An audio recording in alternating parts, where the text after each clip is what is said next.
말씀 다 같이 보도록 하겠습니다. 우리 히브리서 시리즈 하고 있잖아요. 히브리서 11장 29절 말씀 보도록 하겠습니다. 오늘 우리에게 주신 말씀 히브리서 11장 29절. 다 같이 읽어주세요. 집에서 제가 읽도록 하겠습니다. 11장 29절 시작. 믿음으로 그들은 홍해를 육지같이 건넜으나 애굽 사람들은 이것을 시험하다가 빠져 죽었으며. 아멘. 날씨가 매우 좋습니다. 이제 5월 첫째 주 드디어 5월이 됐어요. 어느새 5월이 됐고 시간은 빠르고 또 그렇습니다. 좀 허무함이 솔직히 허무함도 좀 있는 그런 2020년인데 어쨌든 시간은 계속 흐르고 있고 또 날씨는 또 좋아지고 또 그런 또 좋은 소식도 이제 뭐 많이 이렇게 나아지고 있다, 상황이 나아지고 있다는 소식도 좀 들리고 아직도 좀 어려운 상황에 있다는 소식도 여전히 또 들리는데 어쨌든 여러분들 계속 그 있는 자리에서 그 은혜를 받으시고 있는 자리에서 하나님과 동행하는 삶을 사시기 바랍니다. 그 얼마 전에 한 달 정도 된 것 같아요. 어떤 청년으로부터 이런 그 격려를 받았습니다. 존버 화이팅 이런 격려를 받았어요. 그 처음에 존버 화이팅 이게 뭐야? 그 욕인 줄 알았어요. 존버가 뭐지? 막 이러면서 찾아봤습니다. 존버라는 말 아세요? 존버 되게 설교 시간 이런 말 하는 게 좀 그런데 존버라는 게 그 합성어죠. 이렇게 우리가 이렇게 속어처럼 자주 쓰는 그런 이렇게 강조 용어 그 단어와 borrow 혹은 버티다 이 단어의 합성어예요. 그래서 버티다 혹은 borrow 이런 말이에요. 그 말이 뭐냐면 이제 옛날 게임에서 어떤 캐릭터가 이제 borrow 땅에 이렇게 막 땅을 파고 이제 캐릭터가 이제 버티고 있다가 이제 기다리고 있다가 적이 나타나면 이제 공격하는 그런 캐릭터에서 먼저 그 생겼다고 하고 그 다음에 그 해민스님과 그 이회수라는 이회수 소설가 유명하신 분들이시죠. 이분들의 어떤 그런 대화 내용 가운데 한 말씀 해주시죠. 해민스님이 이회수 소설가에게 여쭤보니까 이회수 소설가가 존버하세요 이렇게 대답했다고 그래요. 존버가 뭡니까? 존버가 뭐냐면 버티세요 이렇게 말했다고 합니다. 이게 뭐냐면 이제 여러 가지 힘든 상황 가운데 요즘 세대가 많은 힘든 상황, 뭐 비단 이런 사태가 일어나기 전까지도 힘든 상황을 지내야 하는 많은 젊은이들, 많은 사람들에게 이런 용어들, 이런 말이 이렇게 유행했다고 합니다. 그래서 굉장히 버텨라, 열심히 버텨라, 끝까지 버텨라, 어려운 상황 가운데 견뎌라 이런 의미로서 이렇게 존버 정신 이런 것들이 막 이렇게 유행했다고 해요. 그리고 이제 주식 시장에서도 또 직장 생활에서도 주식 시장에서도 어디 투자하고 그냥 존버해놔. 그냥 둬 그렇게 하고 직장 생활에서도 막 스트레스 있잖아요. 직장 상사로부터 아니면 뭐 일과로부터 그래도 그냥 버텨 존버해 이렇게 또 얘기하기도 하고 공부하는 사람들은 막 공부하다가 막 포기하고 싶을 때 존버해 하면은 계속해서 끝까지 견디라는 그런 내용이 존버 정신 뭐 이런 내용인 것 같습니다. 사실 오늘 설교 제목을 제가 옳은 선택이라고 했는데 설교 제목을 사실은 이 존버라는 내용을 잘 듣고 이제 묵상하다가 오늘 설교 내용은 사실 존버 믿음 막 이렇게 하고 싶어요. 근데 사실 그렇게 할 수 없잖아요. 그래도 이제 사나이비 선교교회 이렇게 청년분들 이렇게 그 제목을 그렇게 존버 믿음을 이렇게 할 수가 없어서 어쨌든 제 마음속에는 오늘 설교의 내용 어떤 그 본문의 내용이 어떤 존버의 믿음, 존버하는 믿음을 나타내는 그런 내용이 아닌가 싶습니다. 한번 다 같이 보면요. 본문에는 제가 다시 읽어볼게요. 믿음으로 그들은 홍해를 육지같이 건넜으나 애굽 사람들은 이것을 시험하다가 빠져 죽었으며 이게 오늘 본문이에요. 이어지는 그 중간 한 문장이 채 끝나지도 않는 본문인데 이 본문 안에 되게 많은 내용이 들어있습니다. 이 본문에 두 그룹이 나오죠. 이스라엘 사람들 그들로 표현되는 이스라엘 사람들입니다. 모세를 중심으로 한 계속 지난주까지도 계속 모세 얘기가 나왔잖아요. 모세를 중심으로 한 이스라엘 사람들 그리고 애굽 사람들 이 두 그룹이 오늘 본문에서 말하자면 대립을 하게 됩니다. 홍해를 두고 이 이스라엘 사람들이 애굽으로부터 도망쳐서 지난주에 말씀한 그 마지막 재앙, 장자가 죽게 되는 그 재앙을 피하게 됐잖아요. 유월절 예식으로 피하게 됐잖아요. 그리고 이스라엘 백성이 드디어 이 애굽 땅을 빠져나와서 애굽 땅으로 쫓겨나듯이 나와서 이제는 하나님의 인도함을 받고 가다가 홍해 앞에 딱 다다르게 되는 거예요. 그 홍해 앞에 이스라엘 백성이 다다르고 그 뒤를 따라서 애굽 사람들이 말하자면 쫓아와서 또 홍해 앞에 다다르게 됩니다. 이 홍해 앞에 선 이 두 그룹이, 오늘 본문에 대치되는 이 두 그룹이 어떤 선택을 했는지 그것을 좀 보고자 합니다. 첫 번째는요, 이스라엘 백성들의 상황을 좀 보고자 합니다. 오늘 뭐 읽을 내용이 많기 때문에 제가 말을 좀 빨리 할게요. 그래서 여러분들 못 들으시면 나중에 또 녹화된 걸 또 보시면 될 것 같고, 어쨌든 하나님이 이스라엘 백성을 인도해 내셨어요. 그렇죠? 애굽 땅에서 애굽에 10가지 재앙을 내리시고 거기에서 이스라엘 사람들을 끌어냈습니다. 그리고 떠나라, 그 애굽 땅을 떠나라 해서 떠난 곳에서 뭐 이곳에서 멈춰라, 이곳에서 장막을 쳐라, 막 그런 명령, 그런 어떤 말씀과 인도하심을 디테일하게 하시면서 이스라엘 백성들을 이제 이끌기 시작합니다. 인도하시기 시작합니다. 라암셋에서 나가서 숫곳에 이르러서 숫곳에서 뭐 생각이 갑자기 안 나네. 에담 그 에담 광야를 향해서 이렇게 막 인도해 갑니다. 여기에 진쳐라, 여기 멈춰라, 막 이러면서 여기에서 유월절 다시 기억해라, 막 이런 말씀들을 하시면서 인도해 가셨는데 아침이래요. 낮에는 구름 기둥과 저녁에는 불 기둥으로 하나님이 진짜 눈에 보이게 인도하신 거예요. 여러분들 가는데 막 불기둥이 앞에 있다고 생각해봐서 너무 신기하지 않습니까? 이게 나를 인도해 가는 거야. 내가 갈 길을. 여러분, 우린 지금 내비게이션이 있는데 내비게이션 없는 그런 이 역사적인 상황 가운데 이 불기둥이 막 내비를 해주는 거예요. 구름 기둥이 내비를 해준 겁니다. 여러분들 내비가 가르친 대로 막 가잖아요. 뭐 어디 가는지도 모르고 뭐 좌회전하면 좌회전하고 우회전해서 막 가잖아요. 그렇듯이 하나님이 디테일하게 이스라엘 백성들을 인도해 가시는 거예요. 구름 기둥과 불 기둥으로. 그리고 어디까지 인도해 나가시냐면 출애굽기 14장에 오늘 본문의 그 구체적인 내용이 되는 출애굽기를 많이 보게 될 거예요. 14장 2절에 이렇게 나와 있어요. 이스라엘 자손에게 명령하여 돌이켜 바다와 믹돌 사이에 비하히롯 앞 곧 바알스본 맞은편 바닷가에 장막을 치게 하라. 하나님이 되게 디테일하게 인도하셨다고 했잖아요. 잠깐 보여주세요. 그 디테일하게 인도하신 그 구름 기둥이 막 인도해 가는데 어디로 인도해 가냐면 막 가다가 돌이켜서 바다랑 믹돌 사이에 비하히롯 앞 곧 바알스본 맞은편 바닷가에 장막치게 하는 거예요.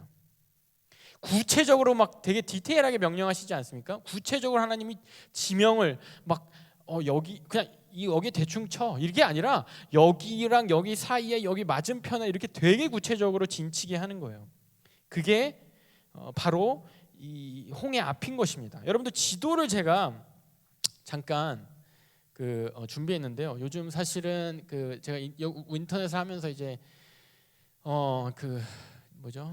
저작권을 걱정하지 않을 수가 없게 됐어요. 어쨌든 그래서 뭐 대충 이제 구글 맵 같은 거에다가 제가 이제 그렸습니다. 자, 보시면은 제일 위에 빨간색이 제가 쓴 거예요. 빨간색으로 저기가 이집트인데요. 라암셋이 저기서 출발했어요.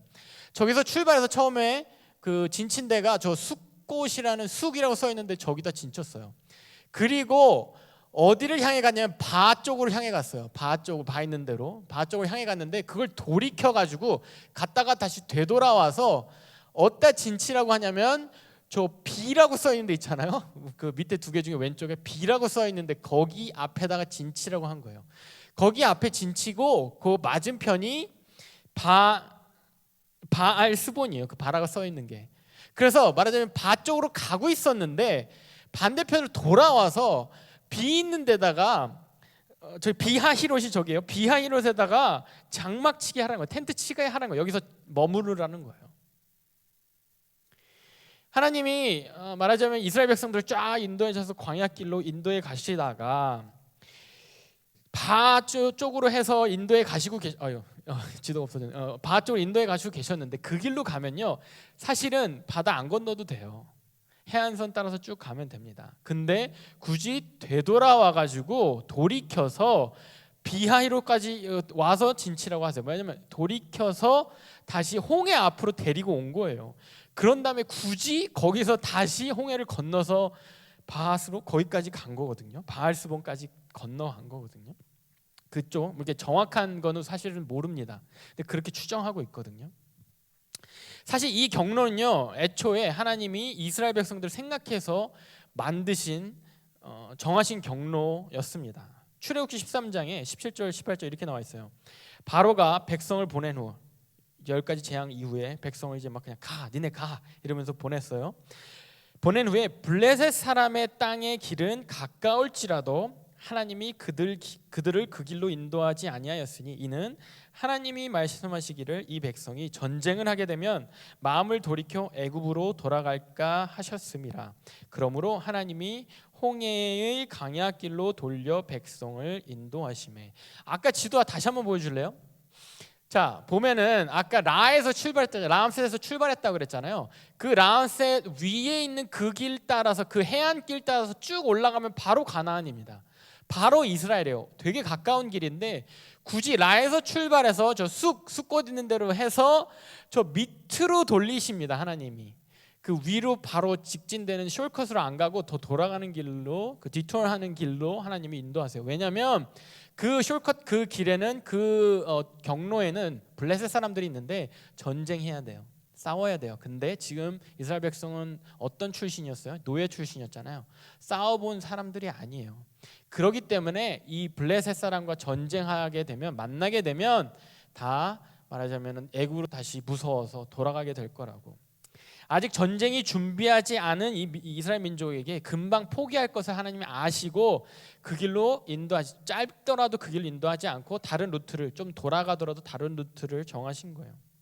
우리가 아직 준비되지 않았을 때 하나님 그렇게 인도하시는 겁니다. 우리가 아직 영적으로 준비되지 않았을 때, 우리가 아직 성숙하지 않았을 때 하나님이 그거 아세요. 그거 아시고 뭐 우리 생각에는 숄컷이 있는 것 같아요. 우리 생각에는 절로 가면 빠를 것 같은데, 근데 하나님이 굳이 돌아가게 인도하세요. 왜? 우리 준비되지 않은 거 하나님 더 잘 아시기 때문에. 믿음의 초기에 막 우리가 하나님을 처음 믿을 때 막 기도응답이 막 이루어지고 막 예배하는 게 막 너무 은혜가 막 넘치고 막 수련회 같은 데 가면은 막 하나님 때문에 막 너무 좋고 하나님 때문에 막 목숨 바칠 수 있고 막 교회 생활이 너무 행복하고 재밌고, 이런 그 삶 가운데 이런 되게 즉각적인 그런 인도함을 막 느끼는 삶이 어떻게 보면 사실은 내가 아직 미성숙할지도 모른다는 거예요. 하나님이 나를 계속해서 어르고 달래듯이 아직 준비가 안 된 걸 아시고 아직 고난이나 아직 드라이 시즌을 아직 안 주시는 거예요. 아직 블레셋을 만나지 않게 하시는 겁니다. 그걸 알고 하나님 인도해 주시고 조금 하고 기도하면 또 응답 주시고 그래 오냐 하면서 우쭈쭈 하시면서 하나님 우리 인도하시는 거예요. 그러다가 우리가 좀 성숙하게 되면 오히려 이런 즉각적인 기도 응답, 즉각적인 막 그런 기쁨 막 이런 것이 좀 줄어드는 걸 느끼게 되는 거예요. 어떻게 보면 우리가 광야를 이제 슬슬 경험하기 시작하는 겁니다. 실제 전쟁을 막 경험하기 시작하게 되는 거예요. 어쨌든 그래요. 우리가 막 준비되지 않으면 하나님이 그렇게 인도하세요. 막 인도하시고 이렇게 루트를 다 짜주세요. 그런데 그렇게 짠 루트 가운데 지금 이스라엘 백성이 와 있는 데가 어디예요? 바로 홍해 앞입니다. 하나님이 블레셋을 피하게 해주셨구나. 감사하죠, 그죠? 내가 블레셋을 만나면 금방 포기할 거 아시고 내가 아직 준비가 안 되고 성숙하지 않기 때문에 도망갈 거 아시고 하나님이 말하자면 돌려서 조금 나은 길로, 편한 길로 인도해 주셨는데, 그렇게 인도해 주신 줄 알고 잘 따라왔는데 보니까 홍해 앞인 거예요. 블레셋을 피했는데 홍해가 눈앞에 나타난 겁니다. 그리고 홍해를 앞에 두고 장막을 치라고 하십니다. 여러분 그 출애굽기 14장에 보면 그 딱 장막을 치니까 바로 애굽 군대가 쫓아옵니다. 이 배수의 진이라는 그런 용어 아세요? 배수의 진. 여러분 앞에 물을 두고 진 치면요 그냥 목숨 거는 거예요. 왜냐면 앞에 도망갈 데가 없잖아요. 뒤에서 적들이 쳐들어오면 끝입니다. 뒤에서 적들이 치고 들어오면 앞에 물이기 때문에 그냥 빠져 죽거나 아니면은 뒤돌아서 그냥 죽기 살기로 싸울 수밖에 없어요. 그래서 배수의 진이라는 건 뭐냐면 뒤에 물을 두고 그냥 죽자고 싸우는 게 배수의 진이에요. 마찬가지로 지금 하나님이 하신 게 뭐냐면 이스라엘 백성 데리고 블레셋을 피해서 루트는 정하시긴 했는데 데리고 온 데가 어디냐면 배수의 진이요. 앞에 홍해 딱 가로막아 두시고 뒤에 애굽 딱 두시는 거예요. 앞에는 바다, 뒤에는 애굽 군대. 나 죽이려고 쫓아온 애굽 군대. 하나님이 우리를 인도하시는 것 같은데, 내가 하나님 믿고 따랐는데 인도하심을 바라보면서 잘 따라온 것 같은데, 때로 이런 상황 가운데 우리를 인도하시는 거예요. 앞에 홍해 바다, 뒤에 애굽 군대. 앞에 풀리지 않는 상황, 뒤에는 나를 쪼여오는 어떤 더 어려움. 사실 하나님은 이스라엘 백성들을 언약에 따라서, 당신께서 주셨던 언약에 따라서 이미 수백 년 전부터 주셨던 그 언약에 따라서 이스라엘 백성들을 구원하시고 애굽에서 인도해 내시는 그런 과정입니다. 출애굽기 6장에 2절부터 5절까지 이런 말씀이 있어요. 하나님 모세에게 말씀하여 이르시되 나는 여호와니라. 내가 아브라함과 이삭과 야곱에게 전능의 하나님으로 나타났으나 나의 이름을 여호와로는 그들에게 알리지 아니하였고 가나안 땅 곧 그들이 거류하는 땅을 그들에게 주기로 그들과 언약하였더니 이제 애굽 사람의 종으로 삼은 이스라엘 자손의 신음소리를 내가 듣고 나의 언약을 기억하노라.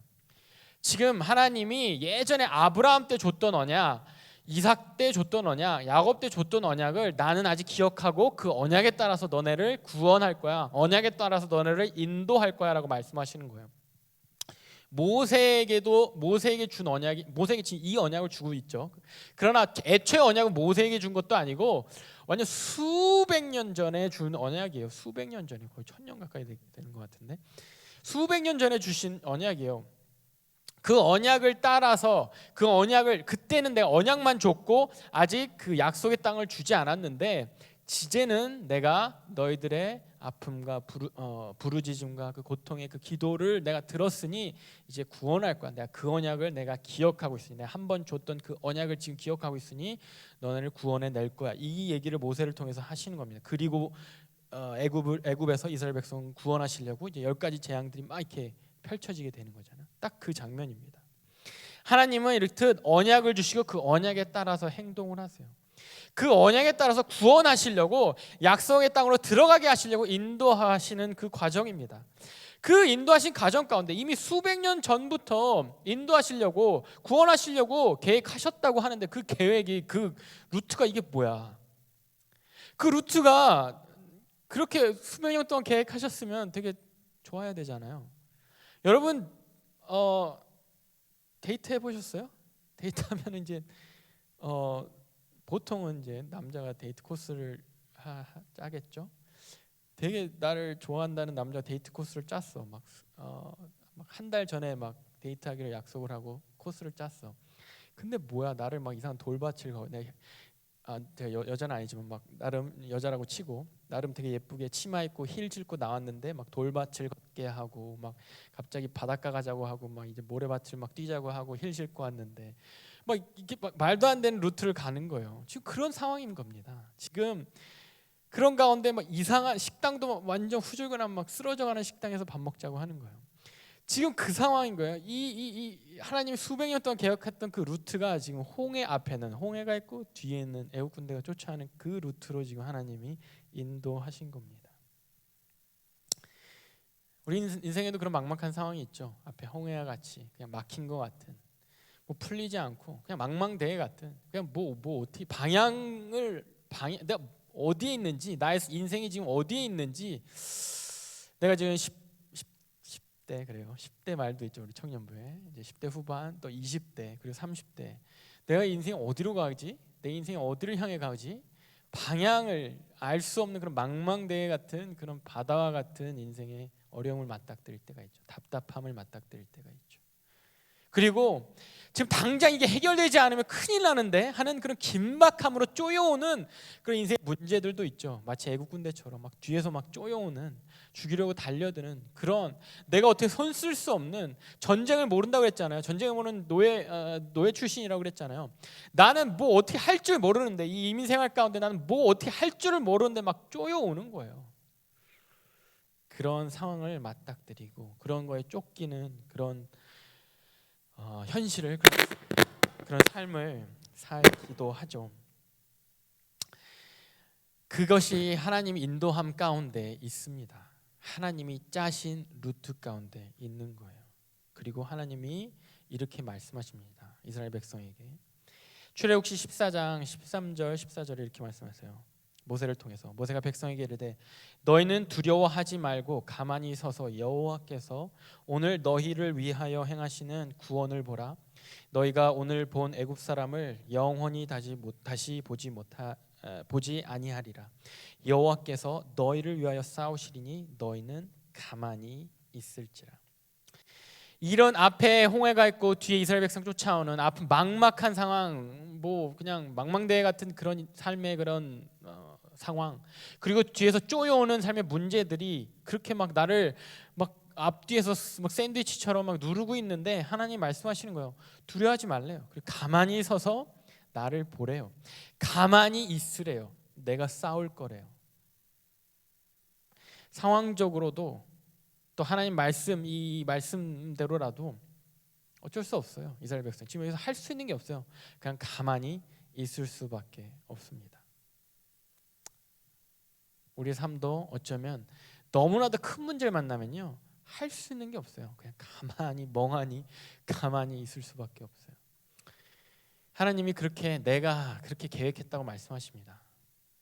너무 하나님 주도적 아닙니까? 너무 하나님 중심적 아니에요?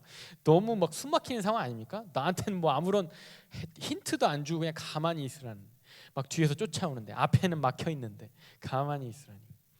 하나님은 우리 보고 두려워 말고 가만히 서서 있으라고 하십니다. 그게 이스라엘 백성의 상황이에요. 두 번째는요, 바로와 애굽 사람들, 애굽 군대의 상황입니다. 여러분들 지난주에 봤던 마지막 재앙 이후에 그 바로가 결국에는 이스라엘 백성들을 내보내줘요. 계속해서 재앙이 있기도 전에 애초에 모세를 통해서 하나님이 나의 백성 보내라 라고 바로 왕에게 말씀을 하셨습니다. 그러니까 뭔 소리야, 웃기지 마, 더 일해, 그 일을 더 배가시킬 거야, 벽돌 이제 니네가 구워 막 이러면서, 니네가 알아서 해 막 이러면서, 네가 그렇게 내 자존심을 건드려 이러면서 더 말하자면은 그 고난을 더 가중시킵니다, 이 바로가. 그러면서 하나님이 이제 재앙을 하나씩 보내세요. 보내실 때마다 경고하세요. 보내, 싫어, 재앙을 주세요. 바로가 거기에서 재앙에서 막 괴로워하고 살려달라고 막 그래요. 그런 과정이 10번 동안 있었던 거예요. 그리고 10번째 지난주에 봤던 장자의 그 죽음, 그 최종적인 하나님 직접 개입하셔서 생명을 다 빼앗아 가신, 생명의 그런 심판을 하신 그 재앙이 있은 이후에 드디어 바로가 이제 막 항복을 하는 거예요. 바로가 심지어 자기 보고 축복하라고 합니다. 이제 너네 가서 너희 하나님께 경배해. 너희 하나님 마음껏 섬기고 너희 하나님 그 말씀 따라서 니네 마음대로 살아. 그리고 너네 하나님께 말해서 나 좀 축복해 달라고 해. 이 내용이 출애굽기 12장에 나와요. 12장 30, 저번 주에 봤던 그 열 번째 재앙의 그 스토리의 끝에 나옵니다. 31절 32절에. 그런데 그렇게 가라고 보내줬던 바로의 마음이 바로 변해요. 출애굽기 14장에 5절에서 6절 이렇게 나옵니다. 그 백성이 도망한 사실이, 이스라엘 백성이 나간 사실이 애굽 왕에게 알려짐에 자기가 나가라고 해놓고선 그 소식을 다시 들으니까 바로와 그의 신하들이 그 백성에 대하여 마음이 변하여 이르되 우리가 어찌 이같이 하여 이스라엘을 우리를 섬김에서 놓아 보내었는가 하고, 무슨 말이냐면 우리 종에서 왜 내보냈는가 하고, 바로가 곧 그의 병거를 갖추고 그의 백성을 데리고 갈세. 바로가 보내놓고선 이렇게 망연자실하게 있다가 이스라엘 백성 다 나갔습니다, 이 말 보고를 딱 듣자마자 내가 뭘 한 거지? 내가 왜 내 종을 내보냈지? 왜 내가 내 거를 막 그냥 내보내고 말았지? 내가 왜 손해봤지? 이러면서 마음이 변해서 분노하면서 병거를 갖추고 병기를 갖추고 신하들하고 쫓아 나아가는 겁니다. 그 재앙 가운데, 하나님 10가지 재앙 가운데 그 재앙 가운데에 막 이렇게 짓눌렸을 때는 이 바로가 도와달라고, 너희 하나님한테 말해서 나 좀 다시 도와달라고, 이 재앙을 다시 없게 해달라고 바로가 애원해요. 도움을 구해요. 그러다가 마음이 계속해서 변하는 겁니다. 그 과정이 출애굽기 과정 가운데 계속 나와요. 여러분들 보시게 되면은 그 과정 가운데 지금 마지막 이제 10가지 재앙 끝에 지금 봤던, 우리가 14장에 봤던 그 내용처럼 막 보내놓고서는 이제는 그 보낸 것이 분하고 괘씸해서 쫓아가는 지경에까지 이릅니다. 바로의 중심에 하나님을 대적하는 마음이 계속해서 있었던 거예요. 처음에는 바로가 마음이 완악했습니다. 그런데 이제 후반에는 하나님이 개입하셔서 하나님이 바로의 마음을 완악하게 하기까지 이르러요. 여러분, 바로가 7번째 재앙까지도, 여러분 10가지 재앙 중에 7번째 재앙까지도 출애굽기 9장 34절에 이렇게 나와 있어요. 7번째 재앙까지도 바로가 스스로 마음이 막 악해 있어요. 바로가 비와 우박과 우레소리가 그친 것을 보고, 7번째 재앙이 우박의 재앙이거든요. 다시 범죄하여 마음을 완악하게 하니 그와 그의 신하가 꼭 같더라. 바로의 마음이 완악하여 이스라엘 자손을 내보내지 아니하였으니 여호와께서 모세에게 말씀하신 것 같더라. 모세에게 이미 하나님께서는 말씀하셨어요. 바로가 결국에는 마음이 나한테 대적하고 완악해서 안 보낼 거야. 보낼 것처럼 하고 안 보낼 거야. 계속해서 안 보낼 거야. 이러면서 결국 그 하나님 말씀대로 그렇게 돼요. 바로가 딱 보고 재앙이 있을 때는 막 우박이 쏟아질 때는 좀 도와달라고 했다가 우박이 딱 하나님의 하나님께 도와달라고 좀 도움 좀 구해줘라고 모세에게 해서 하나님이 그 우박을 그치게 하니까 그거 딱 보자마자 마음이 다시 완악해지는 거예요. 언제 그랬냐는 듯이. 그 신하들도 똑같이 그런 거예요. 언제 그랬냐는 듯이. 야, 이제 살만하구나 이러면서 하나님 언제 뭐라고? 하나님 어쨌다고? 이러면서 모른 척하는 겁니다. 대적하는 겁니다. 완악해지는 거예요. 안 보내는 거예요. 약속하고 안 내보내는 겁니다. 그러자 하나님이 이제 직접 개입하시는 거예요. 이제 8번째 재앙부터 출애굽기 10장에 여호와께서 모세에게 이르시되 바로에게로 들어가라. 내가 그의 마음과 그의 신하들의 마음을 완강하게 함은 나의 표징을 그들 중에 보이기 위함이며 내가 애굽에서 행한 일들 곧 내가 그들 가운데 행한 표징을 내 아들과 내 자손의 귀에 전하게 하기 위함이니 너희는 내가 여호와인 줄 알리라. 이제는 하나님 개입하십니다. 바로에게 기회 주세요. 계속 해라, 이렇게 해라, 경고다. 바로가 알겠어요. 제가 안 할게요. 알겠어요. 제가 내보낼게요. 당신 말 들을게요. 당신 말씀 들을게요. 당신 말씀 순종해서 당신의 백성 내보낼게요. 그것을 계속해서 반복하다가 이제는 어느 시점부터는 어느 지점부터는 하나님 직접 개입하십니다. 끝까지 내가 재앙을 끌고 갈 거야. 이 재앙을 통해서 이 애굽을 심판하고 이 소식을 듣는 모든 사람들이 내가 누군지 알게 할 거야. 그리고 너의 자손들도 내가 누군지 알게 할 거야. 아까 말씀드린 대로 하나님의 언약에 따라서 당신의 언약에 따라서 이스라엘 백성들 이끌어내시잖아요. 축복의 땅으로 가나안 땅으로 약속의 땅으로 이끌어내시잖아요. 마찬가지로 그 언약에 따라서 당신이 누구신지 보여주신 거예요. 심판을 보여주시는 겁니다. 심판을 이끌고 가시는 거예요. 이 모세에게 주어진 말씀이 동일하게 여러분들 그 출애굽기 이 스토리를 보면 알겠지만 모세에게 하신 그 말씀을 모세가 그대로 바로와 신하들 이 애굽 사람들에게 전해요. 그러니까 뭐냐면 같은 말 들은 거예요. 이 모세나 바로 왕이나 이스라엘 백성이나 애굽 사람들이 같은 말 들은 겁니다. 그런데도 여전히 그들은 하나님을 두려워하지 않고 하나님의 말씀을 무시하고 대적하고 하나님의 말씀을 거절합니다. 물론 개 중에는 이거 되게 인설트처럼 개 중에는 애굽 사람들 중에 이집트 사람들 중에 하나님 말씀 듣고 이제 막 재앙을 피하기 시작한 스토리가 또 나옵니다. 9장에. 그런데 대부분의 특히 바로와 그 신하들 대부분의 애굽 사람들은 여전히 그 재앙이 있을 때는 살려달라고 하나님께 살려달라고 외치고 하나님께 도움을 구하다가도 그 재앙이 끝이면 그 하나님의 말씀을 무시하고 그냥 거역해버립니다. 여러분들 어쩌면 우리가 바로와 바로의 신하들 같은 신앙을 하고 있는지도 몰라요. 솔직하게 저랑 이렇게 대화를 이렇게 나누는 그런 청년들 중에는 솔직하게 자기 생각을 얘기하는 청년들 중에는 주일날 예배 안 드리면 좀 찝찝해서 예배 드린다는 청년들이 종종 있습니다. 뭐 헌금을 안 하면 좀 찔려서 헌금을 한다는 청년들 좀 있습니다. 교회를 안 나가면 좀 그래도 뭔가 이렇게 뭔가 안 풀릴 것 같고 벌 받을 것 같아서 벌 받을 것 같아서 하나님한테 이렇게 나온다는 청년들이 있어요. 되게 솔직한 표현이라서 되게 감사합니다. 그리고 솔직함이 또 발전의 가능성이 있을 것 같습니다. 근데 그 마음은 사실 바로의 마음과 똑같은 거거든요. 바로의 마음도 하나님이 재앙 주실 때는 하나님 앞에 엎드려지는 거예요. 하나님 보고 나 좀 살려달라고, 하나님 보고 이거 멈춰달라고, 그리고 심지어 하나님 보고 너 하나님한테 구해서 나한테 축복 좀 해달라고, 나에게 복을 빌어달라고 바로가 하나님 앞에 엎드려지는 모습을 보여주는 거예요. 그 재앙 가운데, 이 힘든 가운데, 두려움으로 재앙을 피하기 위해서. 그런데 뒤돌아서면, 재앙이 해결되면, 내 삶의 문제가 해결되면 그 잊어버리는 거예요. 내가 힘들 때 하나님 나 좀 살려달라고, 도와달라고, 이것만 해결되면 내가 더 열심히 하겠다고, 하나님에 더 헌신하겠다고 그렇게 고백하고 그렇게 기도하다가도 그것이 해결되면은 언제 그랬냐는 듯이 돌아서는 거예요.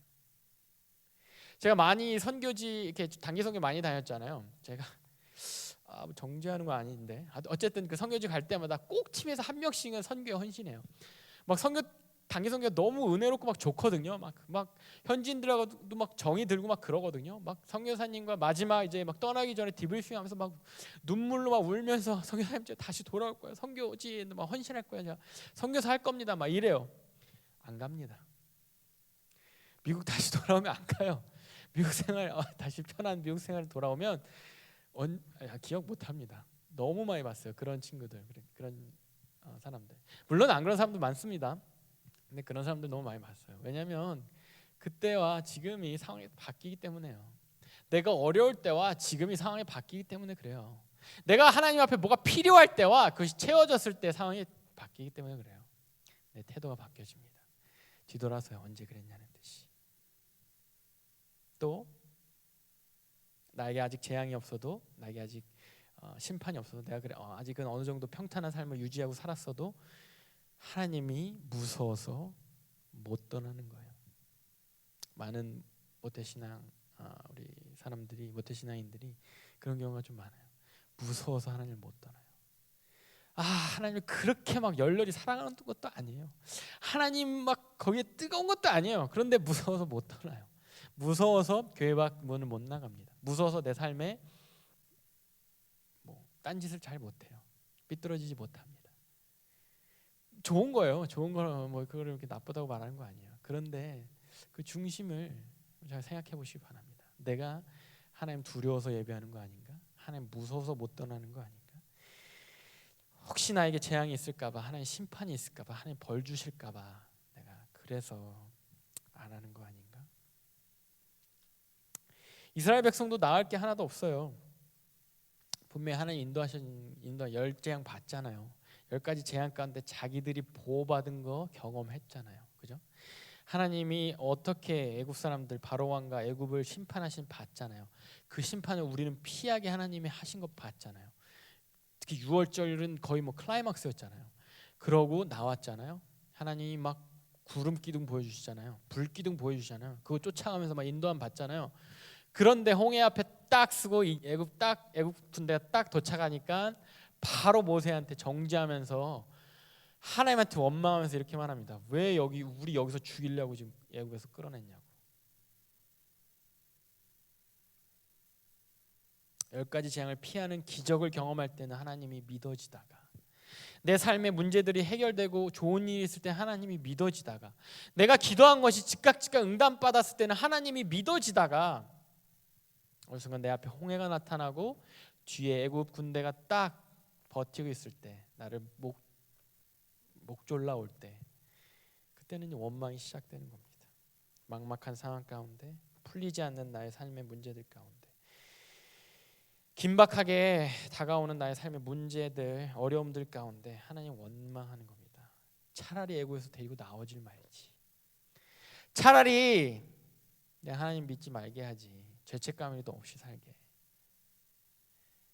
내가 일요일이라도 내가 편하게 나를 위해서 쓰게. 차라리 그냥 나 편하게 살게 두지.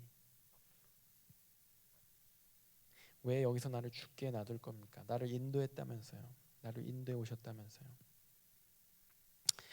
아까 말한 대로 하나님의 말씀은 이스라엘에게나 애굽에게나 동일하게 주어졌습니다. 하나님이 이스라엘 백성과 바로 왕 애굽에게 동일하게 믿음을 요구하세요. 나를 인정하라고. 내가 하나님이라고. 여러분들 여기에서 이 출애굽기에서 처음으로 하나님이 본인의 이름을 스스로 밝히셨어요. 모세를 통해서 여호와라고. 나는 그 뜻은 스스로 있는 자라고. 내가 누군지를 알으라고. 내가 스스로 너희들을 어떻게 인도하는지를 알으라고. 내가 스스로 있는 이 신, 진짜 참 하나님인 신, 진짜 참 하나님인 내가, 참 신인 내가 니네 그 죽어 있는 신, 그 잡신, 그 애굽을 잡고 니네가 만들어낸 그 가짜 신, 그들을 어떻게 심판하고 어떻게 물리치는지 보라고. 스스로 있는 자인 내가, 참신인 내가 어떻게 존재하고 어떻게 인도하고 어떻게 역사하는지, 어떻게 언약을 지키는지 보라고. 그 믿음을 동일하게 이스라엘 백성에게 바로 왕 애굽에게 요구하시는 거예요. 이스라엘 백성에게 요구하시는 게 아닙니다. 바로 애굽 사람들에게도 요구하시는 거예요. 그래서 말씀 믿고 따라온, 지난주에도 말씀드렸죠. 따라 나온 그런 모든 그 multitude, 그 many multitude, 그러니까 모든 족속들 다 하나님 말씀 믿고 따라오면 다 받아주시는 거예요. 내가 하나님인 거 인정하는 사람들은 다, 믿음으로 인정하는 사람들은 다 받아주시는 거예요. 내가 누군지 인정하라는 거예요. 그 10가지 재앙이 동일하게 이 애굽 땅에서 이스라엘 백성과 애굽 사람들에게 동일하게 내어진 재앙이에요. 그것 통해서 내가 누군지 깨달아 알고 나 믿으라고 하나님께서 말씀하시는 겁니다. 내가 참 하나님이 되는을 인정하고 내 말을 들으라고, 내 말을 믿고 따라오라고. 그리고 하나님인 나 스스로 있는 자인 나를 스스로 역사하고 인도하는 나를, 그런 능력인 나를 잠잠히 바라보라고. 잠잠히 바라보라고. 여기에서 이스라엘 백성들이 존버하는 믿음을 택합니다. 뭔지 모르고 그냥 따라가요. 이스라엘 백성들이 믿음을 선택합니다. 여전히 두려워요. 여전히 불평해요. 이스라엘 백성들 가운데도 뭐 대단히 막 이러면서 막 대단히 믿음을 갖춘 게 아니에요. 이스라엘, 아까 말했잖아요. 이스라엘 백성 아직 준비 안 됐어요. 블레셋 만나면 도망갈 사람들이에요. 하나님 다 알고 인도하시는 거예요. 거기에서 그냥 존버하는 믿음으로 그냥 버티면서 그냥 쫓아간 거예요. 그냥 노예 신문에서 그냥 나오래. 여러분 유월절 내용이 뭐냐면 다 버리고 챙기지 말고 빵도, 떡도, 먹을 것도 막 제대로 만들지 말고 막 급하게 먹으면서 나오라는 거예요. 그게 유월절 뒷부분이거든요. 그렇게 이스라엘 백성 나온 거예요. 하나님이 그냥 나오래니까 나오래. 그냥 모세가 가재. 그냥 가는 거예요. 그냥 그 남자만 60만, 한 100만 정도 되는 그 사람들이 그냥 존버하면서 따라하는 거예요. 견디면서 버티면서 이렇게 따라오고 있는 거예요. 여전히 불안하지만, 여전히 불평이 있지만, 불평하기도 하지만 모세를 선두로 하나님 앞에서 존버하는 민족이 된 거예요. 그 하나님의 백성이 그렇게 되는 겁니다. 근데 이 애굽의 백성들은, 애굽 사람들은, 이 바로 왕은 그 믿음을 선택하지 않고 하나님을 대적하고 원망하는 선택을 합니다. 재앙으로 본인들을 괴롭히는 하나님이라고 손가락질하는 거예요. 나의 소유물이었던, 나의 소유였던, 나를 섬기는 자들이었던 나의 그 종들을 뺏어간 그 하나님이라고 말하자면은 원망하고 저주하는 거예요. 비난하는 거예요. 그러고 쫓아가는 겁니다. 오늘 본문에 하나님을 시험했다고 나와 있어요. 이거 그 말이에요.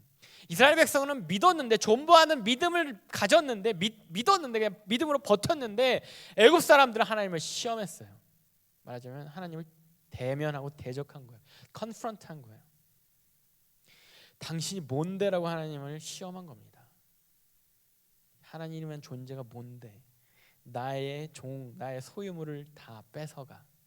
그러면서 쫓아오는 겁니다. 여러분들 지금 홍해 앞에 이스라엘 백성과 애국 사람들 다 같이 홍해 앞에 있습니다. 홍해, 여러분들 삶이 혹시 홍해 앞에 있는 그런 막힌 삶에 놓여 있지 않습니까? 그런 삶 가운데 있더라도 여러분들 하나님을 끝까지 믿고 존버하는 신앙으로 하나님 바라볼 수 있겠습니까? 하나님 말씀하신 것처럼 가만히 있고 서서 내가 뭐 하는지 보라고. 아니면 재앙 가운데, 홍해 앞에 가운데 하나님 원망하고 하나님에 대해서 마음이 굳어지는, 완악해지는 그런 삶을 선택하시겠습니까? 여러분들 삶의 홍해를 만날 때마다, 여러분들 삶의 애국 군대를 만날 때마다, 여러분 삶의 재앙을, 10가지 재앙을 만날 때마다 그렇게 그때만 하나님 막 버티다가 그때마다 하나님 다시 원망하고 저주하고, 왜 이렇게 재앙 내리냐고, 왜 이렇게 내 삶을 힘들게 하냐고 이렇게 원망하는 삶을 선택하시겠습니까? 선택 여러분들에게 있어요. 여러분들 삶이 그렇게 힘든다면 여러분들 그 하나님 원망하는 삶을 선택해도 저는 할 말이 없을 것 같습니다. 하나님 인도하심이 이해가 안 될지도 모르겠어요. 잘 가고 있었는데, 잘 가면 굳이 홍해를 안 만나도 되는데 하나님이 굳이 홍해를 만나게 막 인도하세요. 우리 삶을 막 돌이켜서 막 꼬으세요. 홍해 앞으로 막 배수의 진을 치게 하세요. 그 삶이 너무나도 괴롭고 힘들고 막 못 견디겠어서 나오는 원망이라면 모르겠어요. 제 사역자지만 거기에 대해서 뭐라고 할 수 없을 것 같아요. 그 원망을 제가 잘못됐다고 하기가 좀 그래요.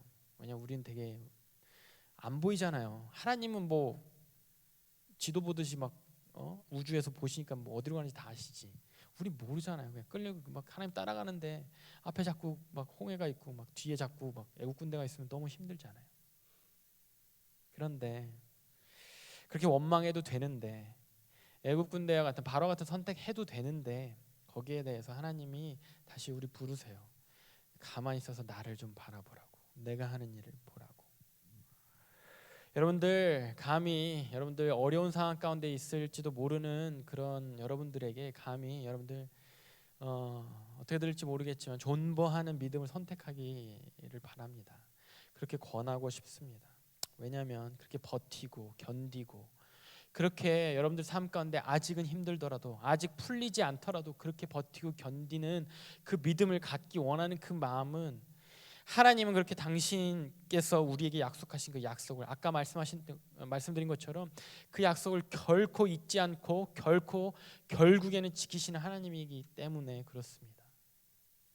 우리가 포기하고 싶어도, 우리가 원망하고 싶어도, 돌아가고 싶어도, 돌이키고 싶어도, 우리가 그냥 하나님 버리고 싶어도, 하나님을 그냥 외면하고 싶어도, 어쩌면 지금 두려움 때문에 그냥 하나님 앞에 오들오들 있어도, 그래도 하나님을 버리지 말고 견디면서 버티면서 그 믿음을 놓지 않는 그런 선택을 하기를 바랍니다.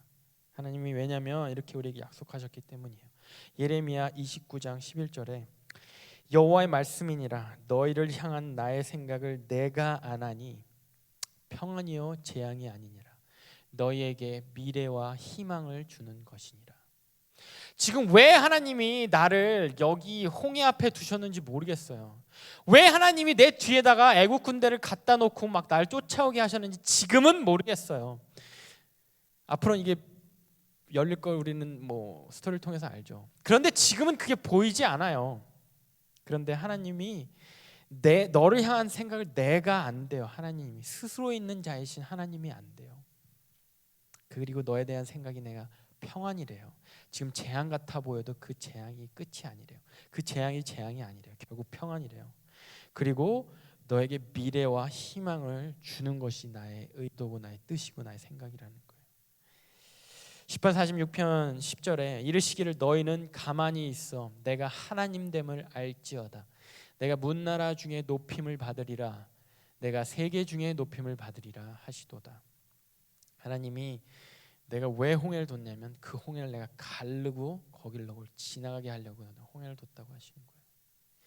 네 뒤에 쫓아오는 그 이 애굽 사람들을 그 홍해에게 매장시키려고, 홍해를 통해서 쓸어버리려고, 없게 하려고 그 홍해 앞에 너를 갖다 놨다라는 거예요.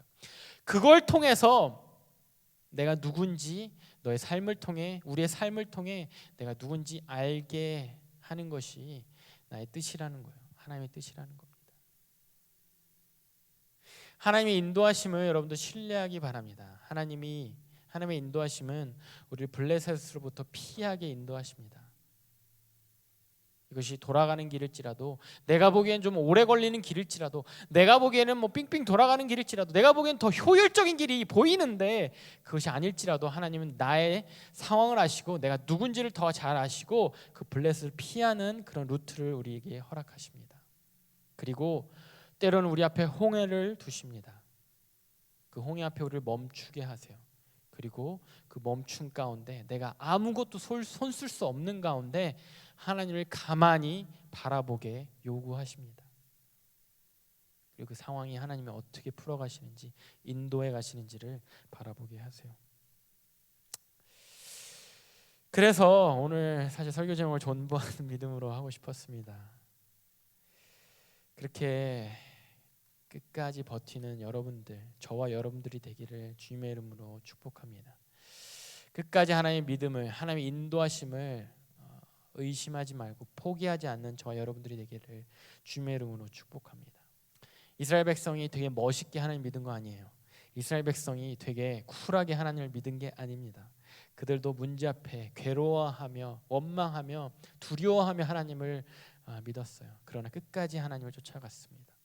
그래서 이스라엘 백성들이 하나님의 백성으로 그 약속의 땅까지 도달하게 되었어요. 물론 그 가운데 우여곡절이 있습니다. 물론 그 가운데 이스라엘 백성이 많은 것들을 잘못했어요. 우리의 삶도 마찬가지입니다. 우리도 계속해서 잘못하고 넘어지고 하나님 앞에 죄를 지을 겁니다. 하나님을 불신할 거예요. 그럼에도 불구하고 끝까지 여러분들 놓지 말기 바랍니다. 그 신앙을. 지금 이 상황이 어떻게 여러분들 가운데 펼쳐지고 있는지 모르겠습니다. 삶이 여러분들 삶 가운데 어떤 것들이 있는지 모르겠어요. 여러분들 축복이 있습니까? 지금 괜찮으세요? 생활이 그렇게 힘들지만은 않습니까? 그러면 그 삶 가운데 힘들어질지라도 버리지 않을 그 하나님을 붙잡으시기 바랍니다. 언제 상황이 바뀌면 여러분들 버려질 그 하나님, 언제 상황이 바뀌면 원망해버릴 하나님, 그런 하나님 되지 마시고 정말 이 좋은 상황 가운데, 하나님 축복하시는 상황 가운데 여전히 그 하나님을 정말 간절히 바라고 믿고 신뢰하고 따르는 여러분 되시기 바랍니다. 혹시 여러분들 홍해와 같이 어려운 상황 앞에 있습니까? 그 홍해마저도 하나님이 여러분들 앞에 두신 거예요.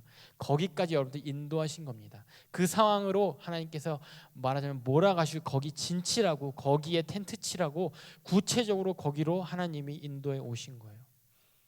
지금 힘들겠지만, 어렵겠지만, 괴롭겠지만 거기에서 하나님 잠잠히 가만히 바라보시기 바랍니다. 믿어주시기 바랍니다. 하나님을. 그러면 하나님이 바람을, 동풍을 불어 그 홍해를 다 걷어내시듯이 그 바닷길로, 바다가 양쪽에 벽처럼 쌓여있는, 벽처럼 양쪽에 이렇게 갈라져 있는 그 가운데 길로 여러분들이 지나가게 되는 그런 기적을 경험하게 될 겁니다. 또 피하면, 여러분들이 머리 써서 돌아가면 결국에는 하나님의 루트를 또 벗어나게 돼요. 그럼 또 하나님 여러분들 데리고 와야 됩니다. 또 그 가운데서 하나님, 그 과정이 계속 반복되게 돼요. 여러분들 하나님 믿지 못하고 여러분들이 머리 써서 그 루트를 피하고, 그 루트를 피하면 하나님이 또 다시 여러분들을 데리고 와서, 왜냐하면 당신의 인도함이 가장 알맞고 가장 우리에게 옳고 우리에게 가장 베스트이기 때문에 그래요. 우리가 잘됨으로, 우리가 평안함으로, 우리에게 미래가 주어짐으로, 우리에게 축복이 주어짐으로 하나님은 자신을 증명하시는 분이기 때문에 그렇습니다. 그런 하나님을 끝까지 믿고 버티며 견디며 그 믿음을 잃지 않는 저와 여러분이 되기를 주님의 이름으로 다시 한번 축복합니다.